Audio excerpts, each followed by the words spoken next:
नमस्कार बच्चों। आज हम अध्ययन करेंगे निगम लेखांकन के अध्याय अंशों का निर्गमन एवं हरण, issue and forfeited of share. अंश क्या होते हैं, इनको इशू कैसे किया जाता है और इशू करने के बाद में इनसे जितना पैसा मांगा जाता है अंशधारियों से, अगर वो चुकाने में असमर्थ होते हैं तो उनको हरण कर लिया जाता है। इसके संबंध में अध्ययन हम इस अध्याय में करेंगे, अंशों का निर्गमन एवं हरण। सबसे पहले आपको यहाँ बताया गया है कंपनी। कंपनी क्या होती है, देखो कंपनी के संबंध में कंपनी अधिनियम, समय समय पर कई कंपनी अधिनियम आए हैं। स्वतंत्रता से पहले कंपनी अधिनियम था और स्वतंत्रता के बाद में जब देश अस्तित्व में आया तो कंपनी अधिनियम 1956 बना। कंपनी अधिनियम 1956 बच्चों बहुत लंबे समय तक चला। समय समय पर कुछ संशोधन होते रहे,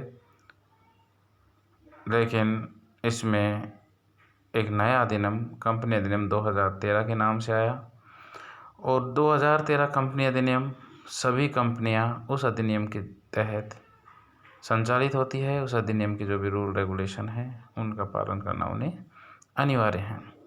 अब कंपनी क्या होती है उसकी परिभाषा आपको सबसे ऊपर पैराग्राफ में दी गई है। कंपनी का आशय कंपनी विधान के द्वारा निर्मित कृत्रिम व्यक्ति से है।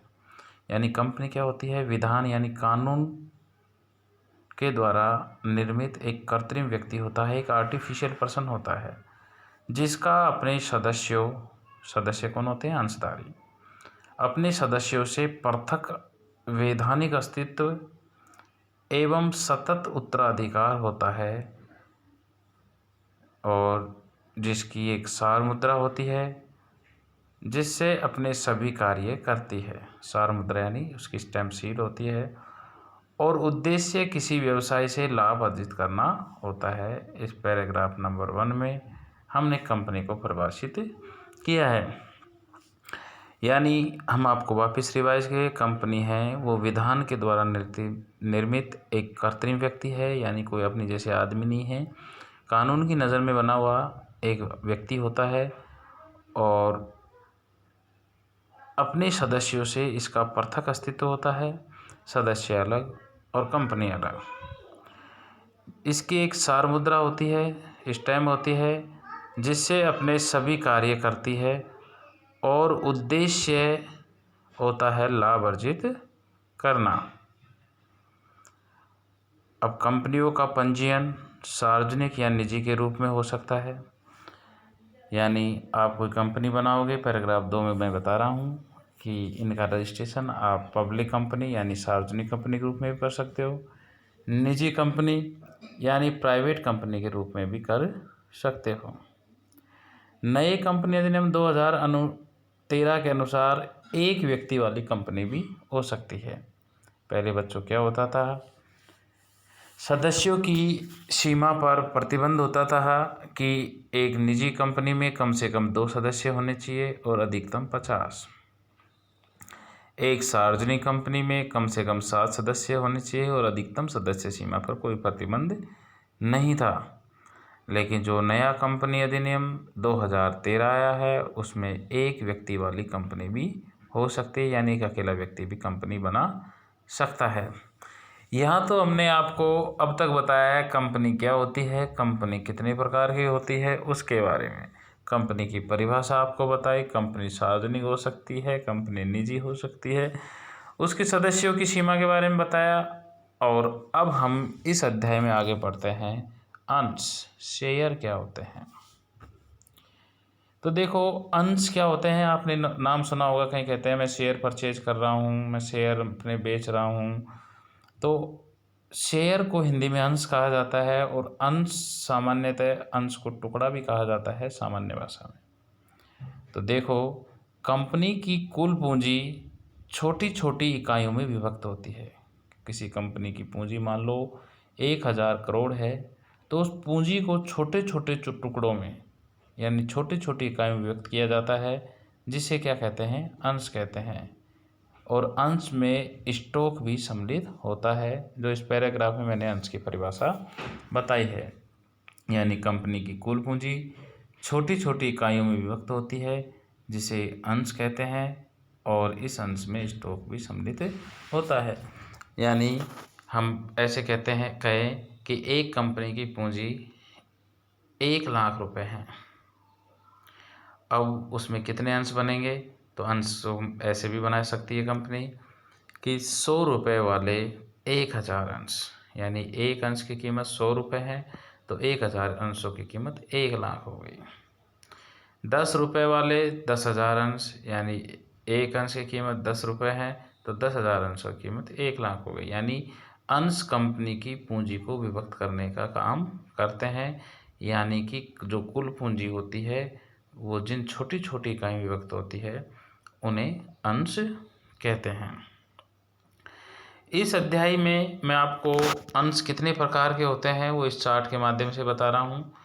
अंशों के प्रकार का अध्ययन करने के पश्चात इनकी परिभाषा मैं आपको बच्चों अगले अध्याय में बताऊंगा। अंशों के प्रकार में अंश मुख्यतः 2 प्रकार के होते हैं। पहला है पूर्वाधिकार या अधिमान अंश, जिसको इंग्लिश में कहते हैं प्रेफरेंस शेयर, जिसका नाम ही है प्रेफरेंस, जिसको पहले अधिकार हो। दूसरा है समता अंश, इक्विटी शेयर।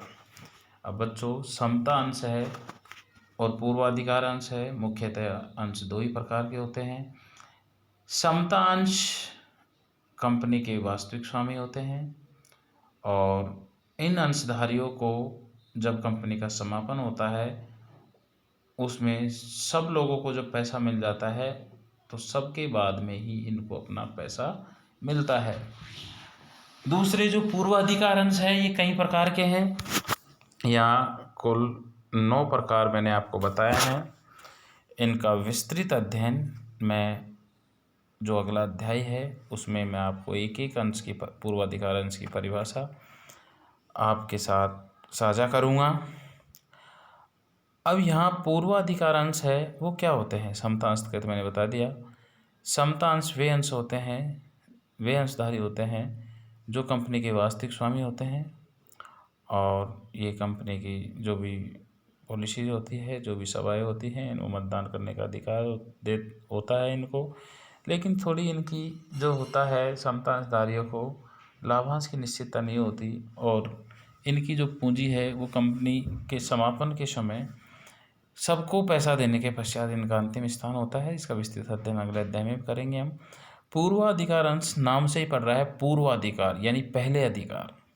पूर्व किससे पूर्व अधिकार होता है इनको, समता अंशधारियों से पहले। हर चीज़ में लाभांश लेने में, कम अपना पैसा लेने में समता अंशधारियों से पहले इनको अधिकार होता है। यहाँ आपको इस जो अंशों के प्रकार चार्ट में पूर्वाधिकार अंशों को मैंने 9 भागों में बांटा है। संचय पूर्वाधिकार अंश, असंचय पूर्वाधिकार अंश, अनावशिष्ट भागी पूर्वाधिकार अंश और अवशिष्ट भागी पूर्वाधिकार अंश। शोध्य पूर्वाधिकार अंश कह दो या अधिमान अंश कह दो, वही बात है। अशोध्य अधिमान अंश, परिवर्तनीय अधिमान अंश और अपरिवर्तनीय अधिमान अंश। अपरिवर्तनीय अधिमान अंश के बाद में लास्ट 9वां है संचयी परिवर्तनीय अधिमान अंश।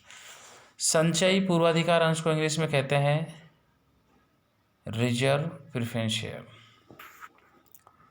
आपको इस अध्याय में पूर्वाधिकार कंपनी क्या होती है इसके बारे में बताया बच्चों मैंने, और कंपनी कितने प्रकार की होती है, अंश क्या होते हैं, अंशों के प्रकार बताए, अंशों की कुछ परिभाषा बताई मैंने पूर्वाधिकार की और समता अंश की, और पूर्वाधिकार के अंश कितने प्रकार के होते हैं, 9 प्रकार के होते हैं, इसके बारे में बताया।